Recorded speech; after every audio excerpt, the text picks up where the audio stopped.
பாலாஜி மோகன் தனது மனைவியை விவாகரத்து செய்துள்ளார். காதலில் சிதப்புவது எப்படி, வாயை மூடி பேசவும், மாரி போன்ற படங்களை இயக்கியவர் பாலாஜி மோகன். பாலாஜி மோகனும் அருணாவும் 2012 ஜூலையில் திருமணம் செய்து கொண்டனர். பின்னர் கருத்து வேறுபாடுகளால் பிரிந்து வாழ ஆரம்பித்தனர். இந்நிலையில் இது தொடர்பாக ட்விட்டர் பக்கத்தில் பாலாஜி மோகன் தனது கருத்தை பதிவு செய்துள்ளார். என் நண்பர்கள், நலம் விரும்பிகள், ஊடக நண்பர்கள் என அனைவருக்கும் என் விவாகரத்து குறித்து கூற விரும்புகிறேன். இதை வதந்தி என்று நீங்கள் அறிவதற்கு முன்பு நானே அறிவித்து விடுகிறேன். என்னுடைய மனைவியை கடந்த 3 ஆண்டுகளுக்கு முன்பே கருத்து வேறுபாடுகளால் பிரிந்துவிட்டேன். எங்களது இருவரின் சம்மதத்தின் பேரில் விவாகரத்து மூலம் திருமண உறவு முறிந்துள்ளது. இதற்கான சட்டப்பூர்வ நடவடிக்கைகளை முடித்துவிட்டேன். இது சுகமான பிரிவுதான் என்று கூறியுள்ளார்.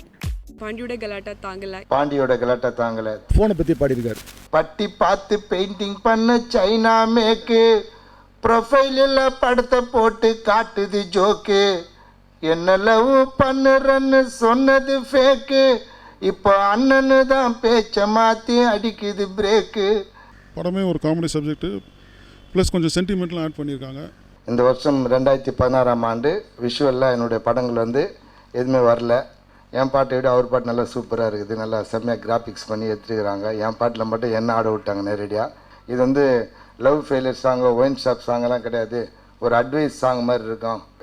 என்ன மாதிரி நிறைய குழந்தைங்க என் குழந்தை மாதிரி நிறைய குழந்தைங்க ஸ்கூலில் படிக்குது. கிட்டத்தட்ட 2500 குழந்தைங்க ஃபீஸ் கட்டணும் ஸ்கூலில்.